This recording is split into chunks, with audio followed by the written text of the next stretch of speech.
Well, in this particular session, we're going to talk about one of my favorite things. We're going to talk about your specific ministry environments. And I think one of the things that sets our churches apart from others, and this was particularly true when we first began, 18 or 19 years ago, that we just had extraordinary ministry environments. And we didn't try to take church environments and improve them. Basically, we just abandoned church environments and started over.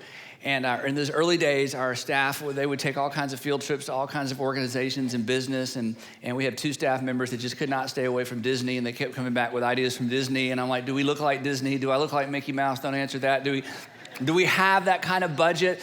And they would say, but just let us try. Just let us try. And so I would just, keep my mouth shut and walk into environments and try not to say, how much did this cost? How much did this cost? Because there was this side of me that just like, do we really have to have Sharpies? Can't we just buy Bic pens? Do we have to hang a dozen things from the ceiling? Couldn't we just have one nice thing hanging from the ceiling? Does it have to be 8 different colors? Could it just, does it all have to be?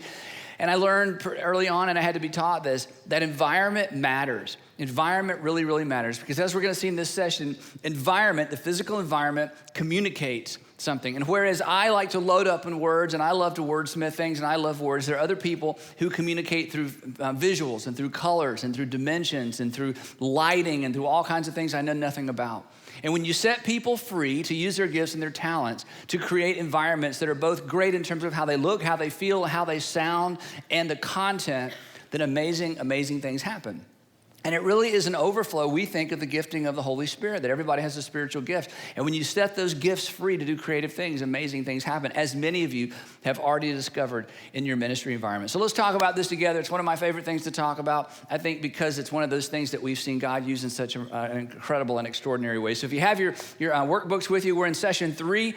And I just want to read this introductory paragraph that's in your notes to you, because it's going to kind of set the tone for where we're going to go for the next few minutes. It says this in your notes.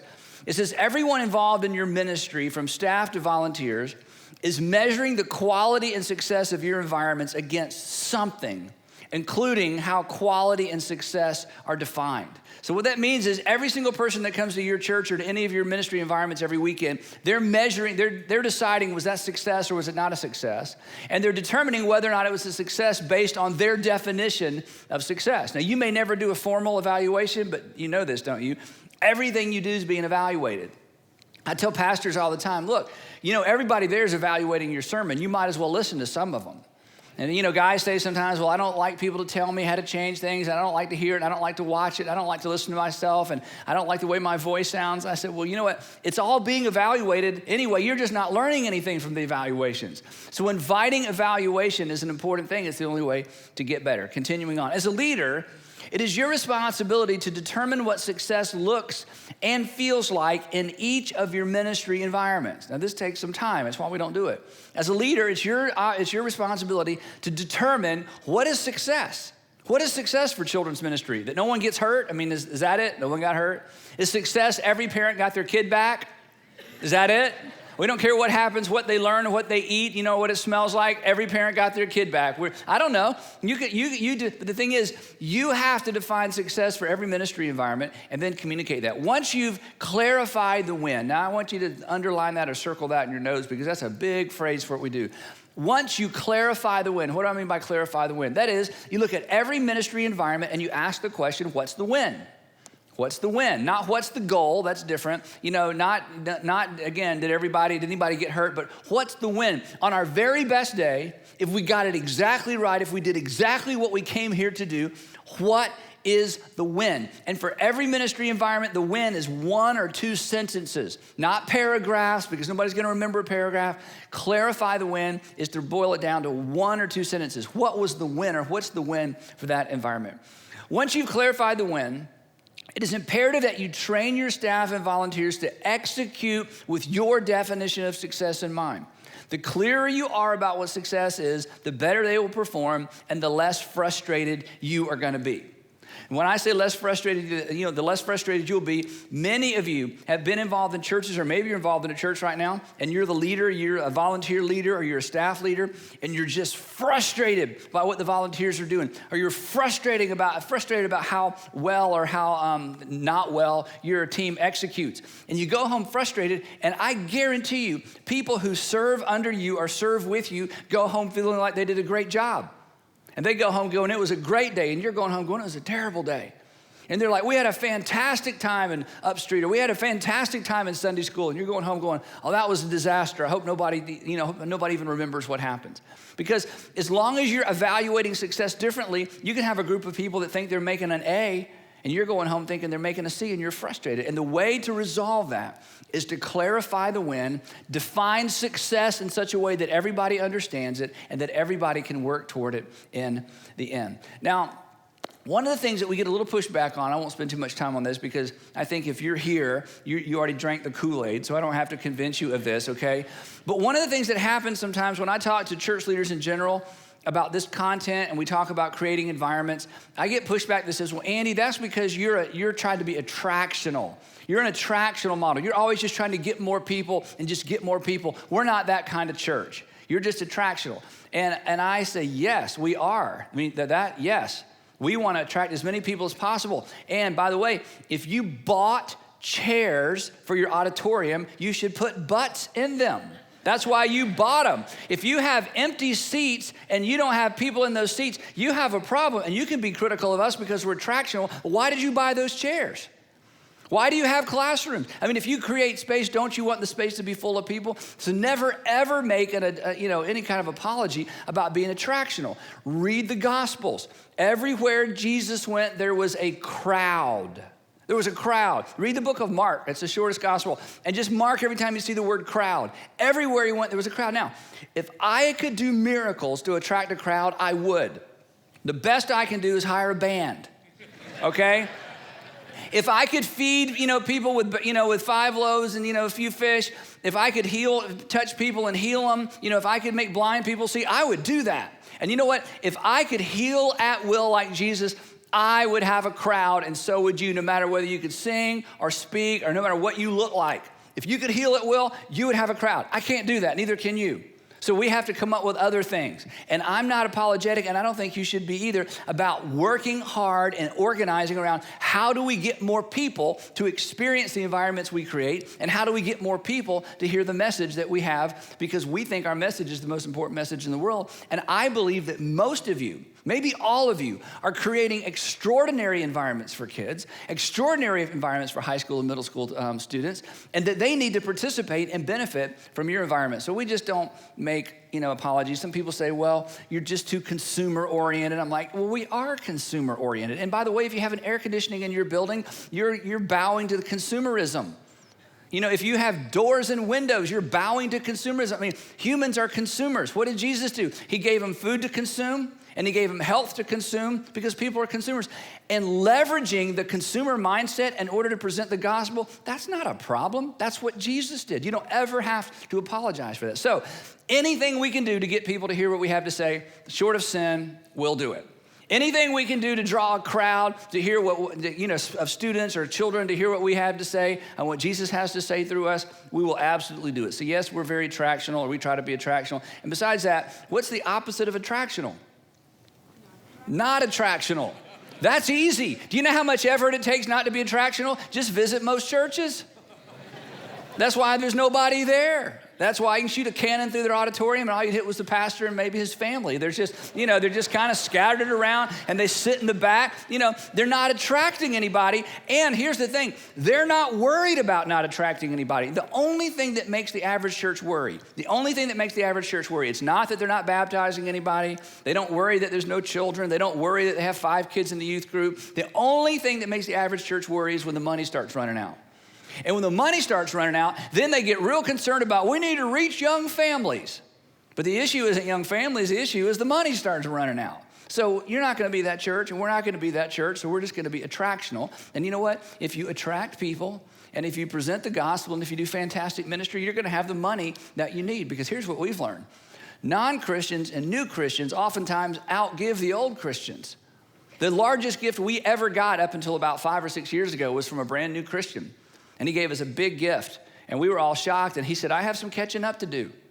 And I said, do you have any friends? No, I didn't say that. I didn't say that. But it might have crossed my mind. Okay. The other thing, and I got to move on. The other thing about this whole attractional thing is here's what Paul taught us.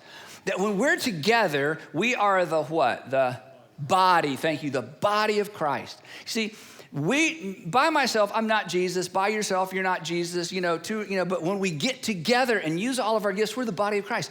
So the greatest thing we can do for a non-church person isn't just tell them about Jesus, that's good. It's not just personal evangelism, that's good. But the best thing we can do is to involve them with a group of believers that are being the body of Christ. It's very, very powerful. It's very, very attractional. I love the story of Nathaniel and the story of the woman at the well, because Nathaniel essentially said to his brother, when he heard about Jesus, and I think it was Philip said, hey, can anything good come from Nazareth? And Philip's like, and Nathaniel's like, well, just come and see. The woman at the well, she goes into her town, a Samaritan little village, and said, hey, there's a man who told me my future, there's a man who told me all about my past. And to which most of the men were like, everybody knows about your past. I didn't take a prophet. She said, no, I'm not talking about that. There's a man, and they were like, we don't believe you, and besides, you're a woman. And she said, just come and see. If I can just get you in the presence of this guy, you're going to be convinced. And we believe that when we get together, we are as close to being with Jesus as you can be this side of death.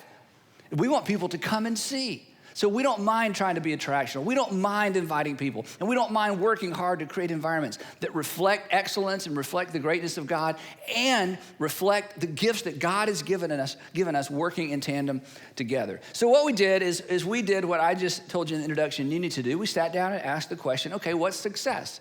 What is the win? And so in Deep and Wide, at the end of Deep and Wide, we list all of our wins for all of our various ministry, so you can get an illustration of that. But then we stepped way back and we said, you know what? We're in the business of creating great environments. So let's define for our entire organization what it takes to create a great ministry environment. Is it 10 things? Is it 5 things? Is it 8 things? Granted, the application will be a little bit different between children's ministry, student ministry, and adult ministry.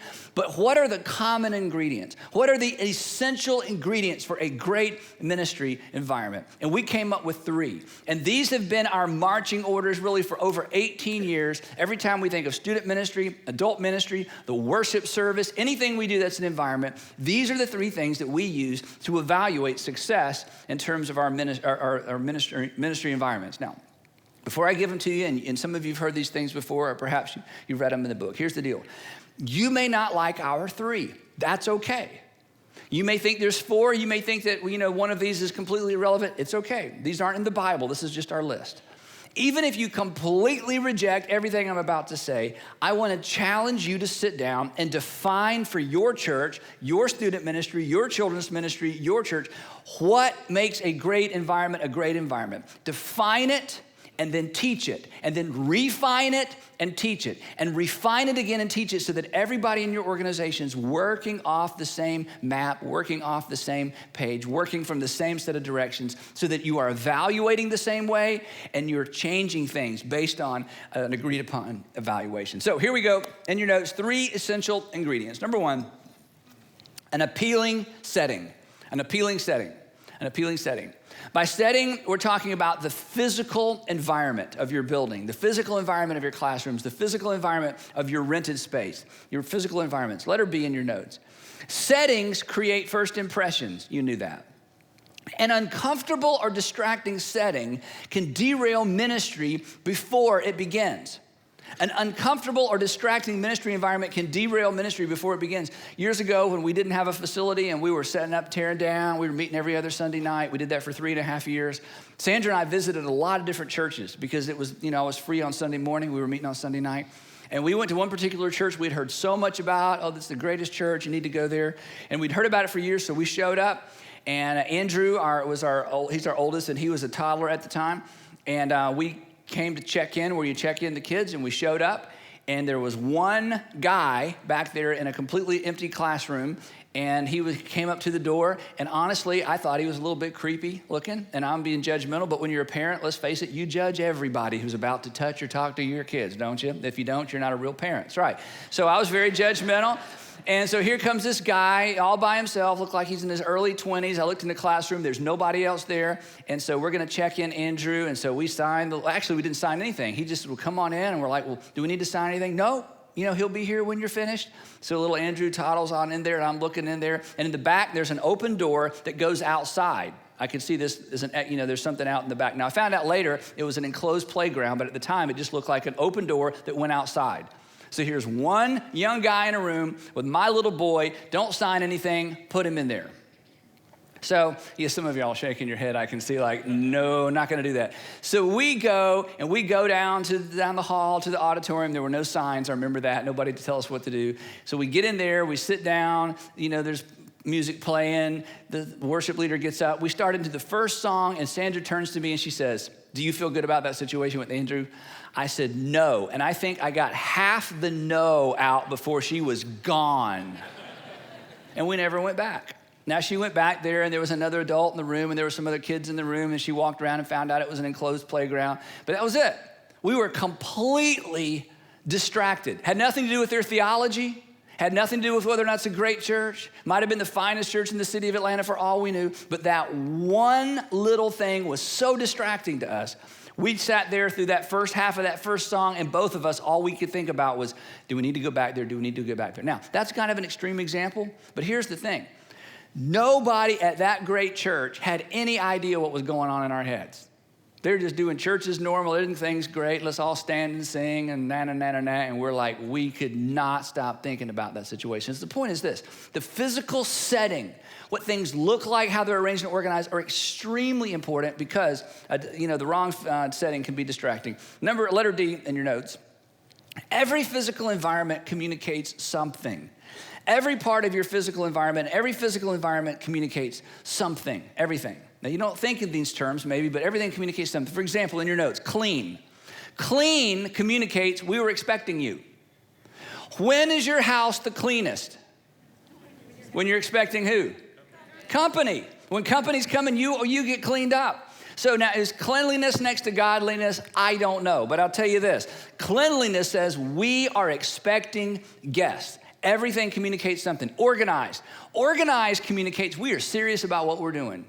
We're serious about what we're doing. You will almost never walk into a national bank that doesn't have an extraordinarily organized, fastidiously decorated, and very minimalistic foyer or lobby. Because people know that communicates we are serious about what we're doing. You can trust us with your money. Now, next to your money, your children are the most valuable thing you will ever have or raise. In fact, they're more valuable than your money, right? I didn't mean it in that order, but next to money, children. For some of you, it's money and children. For most of us, it's children and money. So if children is more valuable to us than our money, what does that say to us, or what should that say to us about the environment into which parents check their children in? It has everything to do with the environment because the environment communicates something. And organized communicates we are serious, we anticipated it, we believe that what we're doing is extremely important. In his wonderful little book, The E-Myth Revisited, which our staff has read and reread, it was one of, if not the very first book that we read as a church staff almost 19 years ago. He says this, a business that looks orderly says to your customer that your people know what they're doing. A business that looks orderly says to your customer, we know what we are doing. So even if you know what you're doing and it's not organized, it needs to be organized so you communicate what's true about your church, and that is you know what you're doing. The third one is safe. Safe. Safe says we value your kids the way we value our own. You need to have a check-in process. You need to have a check-in process if there's only 3 kids and they are all related to you. You need to have a check-in process because check-in process says we take the safety of your children as seriously as you take the safety of your children. The point being, everything about your physical environment communicates something. It's extraordinarily important. Letter E, design, decor, and attention to detail communicate what and whom you value the most. The design, the decor, and your attention to detail communicate what and whom you value the most. Now, when you walk up and down the halls of our churches, all of our churches, you can't miss the fact that children are important to us. because of all the attention we give to our Kid Stuff Theater, our check-in for Wombaland, check-in for Upstreet. And this is true of all of our campuses. And if you've been in our network for very long, I've seen pictures and visited some of your churches. The same is true for you. Now, all that signage and all those animals and all those stuffed animals and all that stuff, that is not for the children. Who is that for? It's for the parents. The kids don't even see it. The kids are this tall. If we wanted them to see it, nothing would be higher than that, okay? Because it's all down there on the ground. All that stuff and all those colors are for parents to go, wow, these people love children, which we do. We value children. We take children seriously. Years ago, Sandra and I went to a huge church. And I don't preach at churches very often on the weekend. This was about 4 years ago, and I made an exception because it's a big church, and they asked me to come. And so we were backstage. We were in the green room between services with the pastor and his wife, and I said, I would love to tour your children's areas because I just love seeing what people are doing with children. And the pastor's wife kind of breathed deeply, and she went, well, we don't do it like you do it. I said, what do you mean? She said, well, she kind of hem-hawed around. Essentially, she said, we don't take that part of what we do seriously. And sure enough, Sandra went and toured and she came back. She said, not good. It was just minimal. It was concrete walls. There was no paint, no color. They did it with the children in mind, not the parents in mind. And then I noticed when I was preaching in this particular church, there were lots of babies, lots of children. They even had babies in there with big headphones on to protect their ears from the music. And I'm thinking, why don't you put them back there where the babies are supposed to go? And after Sandra reported back, I thought that's why. It's just not a priority for them. So all of that stuff's important because it communicates something. And we live in a culture, like it or not, we live in a culture where people worship their children. You say, well, we shouldn't give into that. Well, you don't need to give into it. They just aren't going to come to your church. So if you love them, give into it, feed them, heal them, gather them up, and preach them the gospel. All right. Letter F, design, decor, and attention to detail communicate whether or not you're expecting guests. We kind of talked about that. This is why signage is important. This is why all those things that we overload on in terms of trying to get you to communicate well are important. And then letter G, periodically, we all need fresh eyes on our ministry environments. Periodically, we all need fresh eyes on our ministry environments. And here's why. Fresh eyes, this is very important. Fresh eyes see things that we don't see, that others see immediately. Fresh eyes see things we don't see, but that guests see immediately. Now, there's two kinds of people in the world, and if you've ever hired babysitters, you know this to be the case. There are people who see a mess, and there are people who don't see a mess. And the people who don't see a mess, messes don't bother them because they don't see them. There are people who do see a mess, and before they can do anything else, they have to clean up a mess. You've had babysitters, you came home, and you could walk in the door and see everything your kids did and had to eat while you were gone. Because there was a pile of toys here, the TV was on there was a pile of toys upstairs, there was a dirty diaper next to the changing table, and there was still food on the counter, and there was an open pizza box, and your babysitter was sitting there at the counter just so happy to see you, and you walked in and just couldn't believe what you're looking at, and she just sat there and talk, didn't bother her a bit. We've had babysitters where we would clean up the mess while the babysitter talked. Didn't even dawn on her that she was part of the mess. We would just laugh about it because there are people who can see a mess and people who can't. Now, here's the thing. It's not a sin not to see a mess.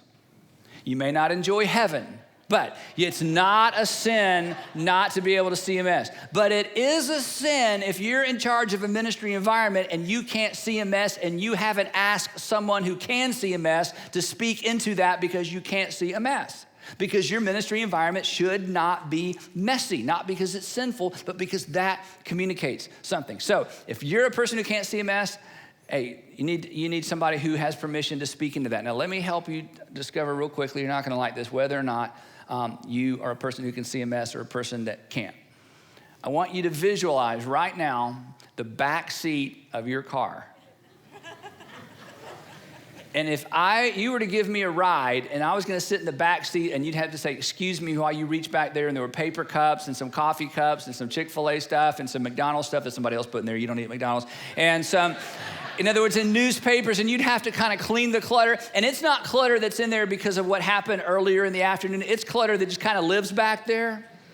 Then you're going to go to heaven when you die, but you can't see a mess. And it's okay to mess up your car. It's not okay to mess up your ministry environment. So somebody needs to have permission to speak into that on your behalf. Okay, that's enough of this. So here's some questions to ask, and you can talk about this on your way home. Ask, are your ministry settings appealing to your target audience? Are your ministry settings appealing, visually, audibly appealing to your target audience? Do the design, decor, and attention to detail of your environments reflect what is and who is most important to you? And what's the third one? This is an expensive question. What's starting to look tired? What's starting to look tired?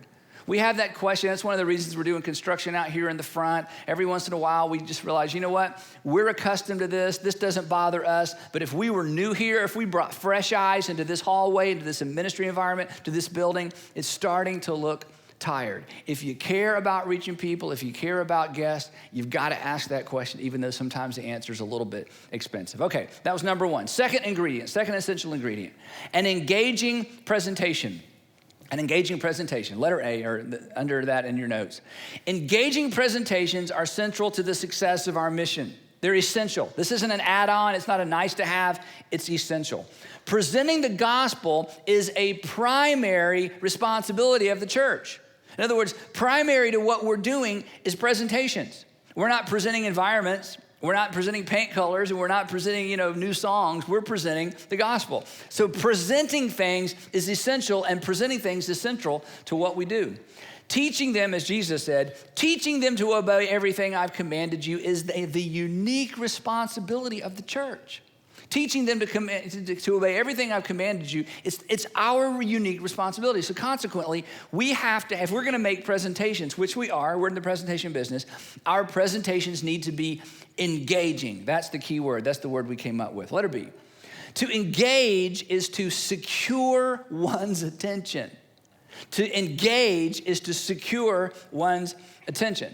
So we decided that we wanted to be outstanding at every level of presentation throughout our entire organization. And of course, we don't get an A every single time, but I'm telling you what, it bugs us like crazy, whether it's children, middle school, or transit, or in here. It bugs us when something isn't engaging. It bugs us when the announcements aren't engaging. It bugs us when the person on stage with the announcements doesn't own them. They're just kind of going through a list. It bugs us. It bothers us. Those people hear from us. Sometimes they just disappear and they're never seen again. They get one shot, one strike and you're out. I mean, we can just be crazy about the importance of presentations because presentation needs to be engaging. I don't think this is in your notes. That's not in your notes, but here's something important. People quit attending churches not because they disagree, but because they're disengaged. That's why people leave churches. People don't leave churches because they disagree with the theology. I mean, that happens occasionally, but they just go to a different church. The reason that the millennials are dropping out of church, it's not that they disagree with the theology necessarily. They're just disengaged. And the reason they're disengaged is because they're not engaged. And the reason they're not engaged is because the presentations were not engaging. So in order to grow a church, in order to build a church, in order to impact a community, we've got to be crazy about engaging presentations. Generally speaking, this is in your notes, back to your notes. Generally speaking, it's the presentation that makes information interesting. Now, this is so extremely important, okay?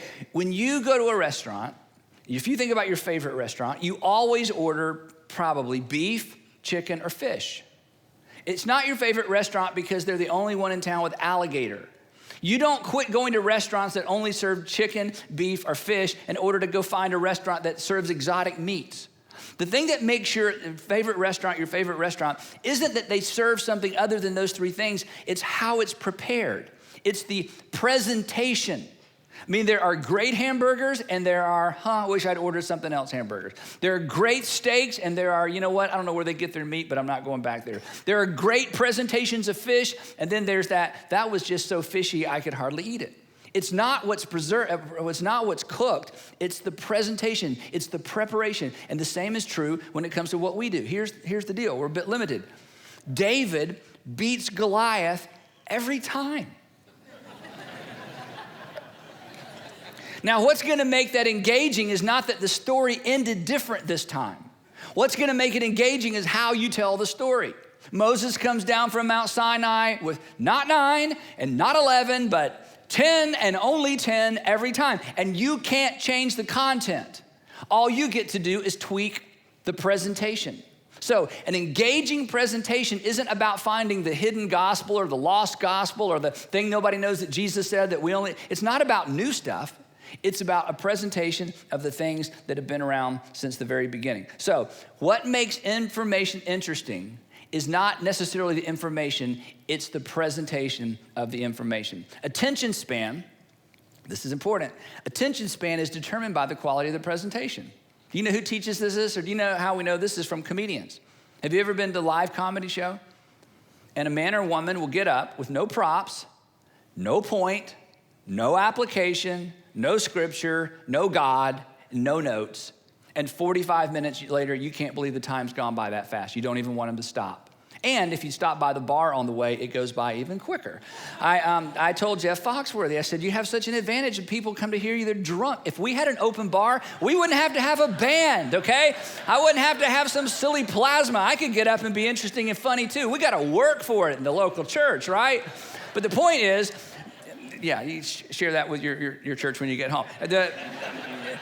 The point being, if a comedian, there's no life application. Nobody's marriage is better when they're finished, right? Nobody goes home and knows how to parent their kids better. If comedians can keep us engaged for 45 minutes with no prop and no point and no God, good grief, when we get up with what we have to bring, we should be able to be engaging. And attention span is not determined by the content. Attention span is determined by how engaging the presentation is. Letter D in your notes. Engaging presentations require engaging presenters or an engaging means of presentation. It almost goes without saying. But in order to have an engaging presentation, you've got to have an engaging presenter, we're going to get to that in just a minute, or an engaging means of communication. So the way we've dealt with that through the years is we decided to split out these two disciplines, content creators and content presenters.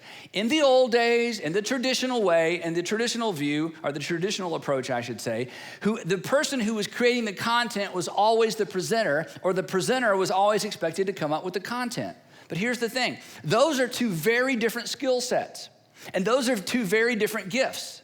And there are people in your church, in fact, some of you are extremely good at creating content. In other words, I could sit down with you and say, we want to do a series on dating for middle school or high school kids. And we could sit down and you would have all kinds of great ideas.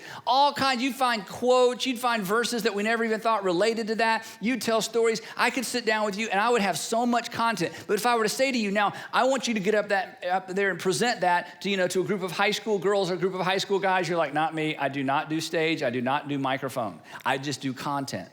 On the other hand, there are people, honestly, they can present anything and make it interesting. Anything. Give them the phone book, and 15 minutes later, it's like, that's the best thing I ever heard. They just presented the phone book, but they're just great presenters. Now, in your church, there are some people who are great at this and some people who are great at this. And when you get them together, you get the best of both worlds. But if you expect all the presenters to come up with the content or all the smart people to come up with engaging presentations, you're going to miss out on one or the other.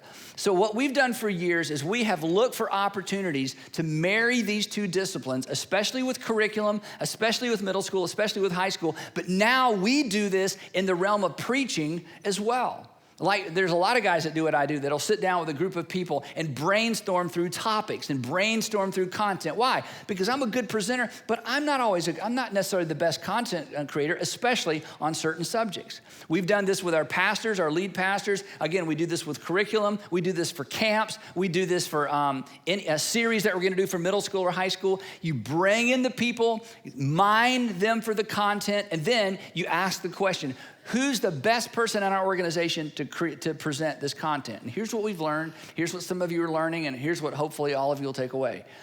There are people in your church that if you are simply recruiting in order to find volunteers for middle school, they will never, ever, ever raise their hand. They are not about to work with middle schoolers. I do not like middle schoolers. I don't even really like people shorter than me, but I really don't like middle schoolers. I'm not a middle school person.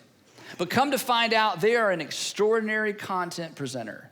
And when you can discover that person because of what they do professionally, because they do presentations all the time, because you heard them get up and give an announcement somewhere, and you say to them, look, We need someone to present this content to middle school. We're not asking you to volunteer for the middle school ministry. We're not asking you to even like middle schoolers. You don't even have to talk to them. You can come in the back door and leave when you're done. We just know that when you are on stage with a microphone, you're good.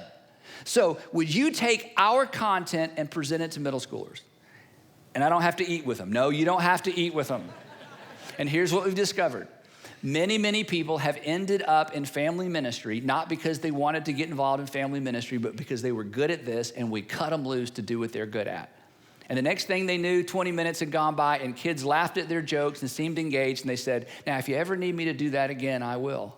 And that's how they got involved. So don't limit this to people who volunteer for an area. Find your good presenters, find your good content creators. I tell you, some great content creators are your teachers. People involved in public education, they live in the world of content. They may not want to deal with kids, 7 days a week, but they know how to create content and they know where to find content. So if you can create a system that allows you to split up these two disciplines and bring them together appropriately, it's a gold mine. And that's what we've been doing for years, and we continue to do that even to the area of sermon development and team teaching as far as Sunday morning. So ask these questions. In your notes, back to your notes. And is our culture characterized by a relentless commitment to engaging presentations at every level of the organization? Is our culture characterized by a relentless commitment to engaging presentations at every level of the organization? Does our system allow us to put our best presenters in our most strategic presentation environments? Does our system allow us to put our best presenters in our most strategic presentation environments? Now, let me tell you what's going to hurt you with this, especially if you're in more of a traditional church model. In a traditional church model, there are things the education director always does. Why does he do that? He's the education director. Why does she do that? She's the education director. She's no good at it, I know, but that's what the education director does.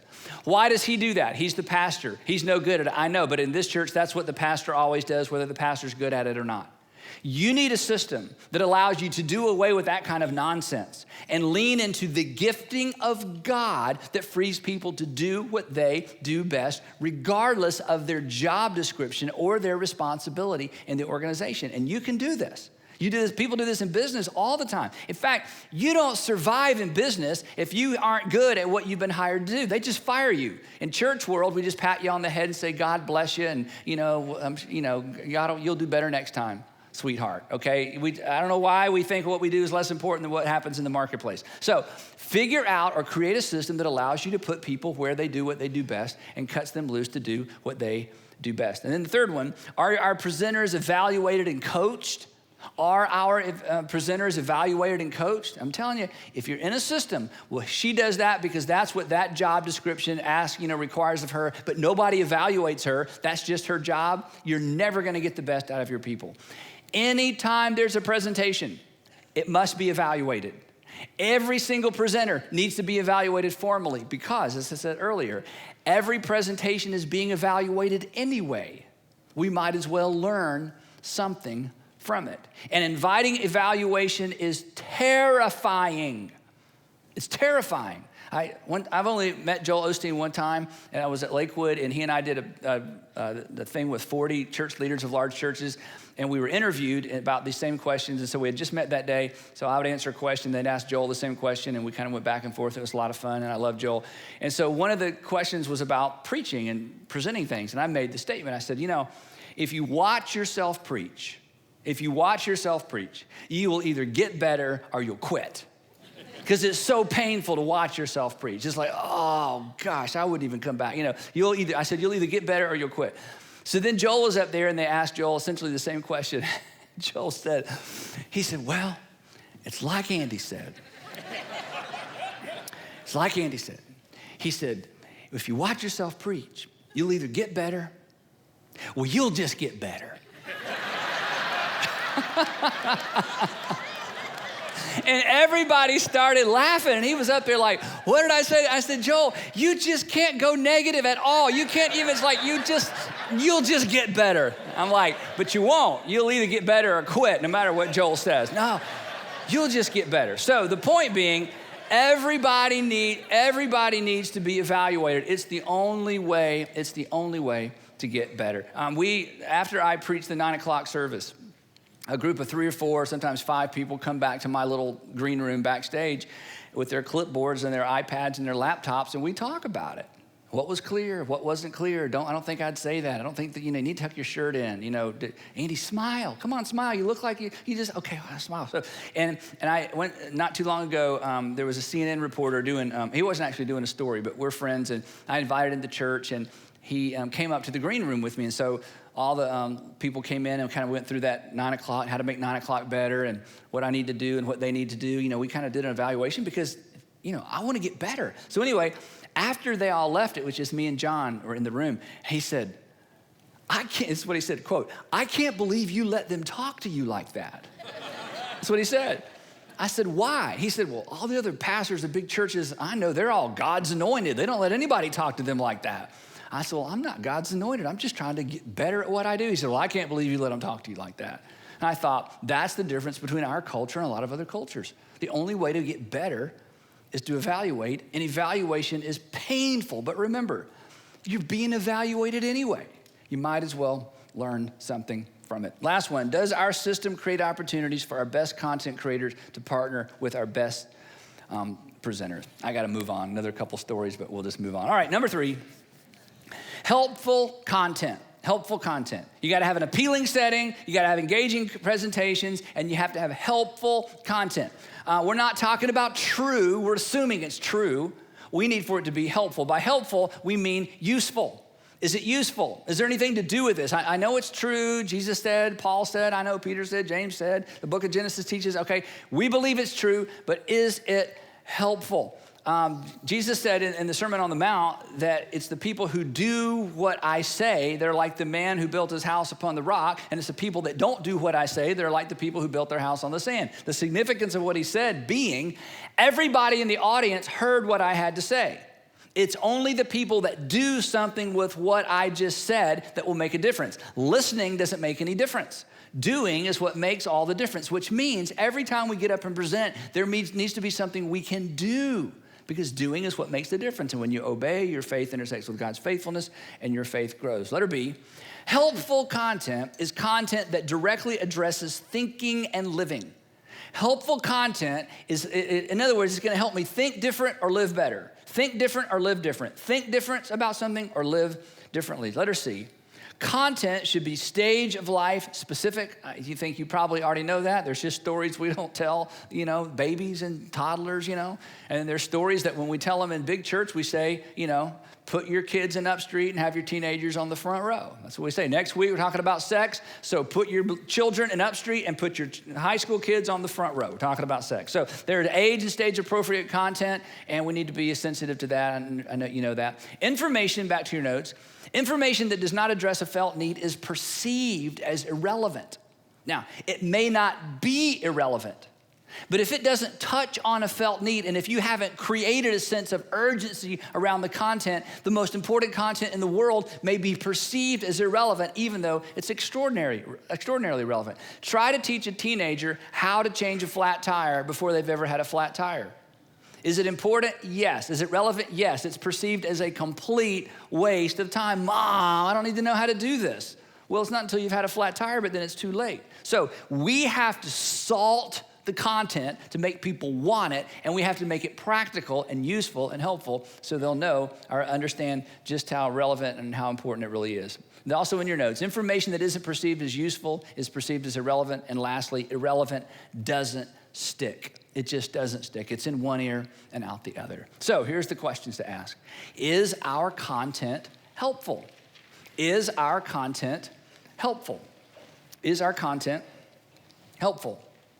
And if not, why not? And what can we do about it? In fact, we'll walk away from messages or walk away from presentations and say, you know what?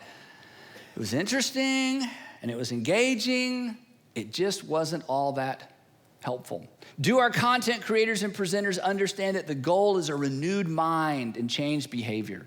Is our content age and stage of life specific? So, bottom line, the moral of the story is simply this.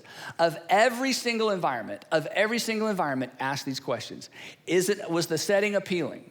Was the presentation engaging, and was the content helpful? Was the setting appealing, or is the setting appealing? That's how you evaluate. Was the presentation engaging, and was the content helpful? And when you can answer yes to these three ideas, or yes to those three questions, then chances are you have created an irresistible ministry environment that God will use to bring about life change. And as picky as it seems, as unspiritual as it seems, as practical as it seems, as worldly as it may seem, it's absolutely critical. And since we believe we're about the most important task in the world, and since we believe our message is the most important message in the world, then we need to go overboard in terms of creating environments that attract people, keep people, and communicate that we're serious about what we do. Let me pray for you.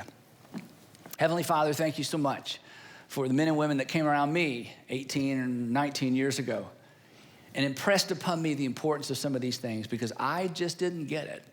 Father, thank you that I'm such a better communicator because I get to communicate in such extraordinary environments that set people up to listen and open their hearts to what your word has to say. So Father, as we think about our buildings, as we think about our facilities, as we think about setup and tear down, as we think about what's next, would you please give us the humility to listen to the people around us who are better at this than we are? And give us the creativity we need to marry those content creators with the content presenters that can attract and keep people's attention? And would you give us eyes to see our churches and eyes to see our environments the way that you see them? That we would do our best with what you've given us to work with. And Father, I pray that every single person listening, every single person who's a part of this presentation would learn how to be more attractional for the sake of the people who you love and who you want to see attracted to your local church. In Jesus' name, amen.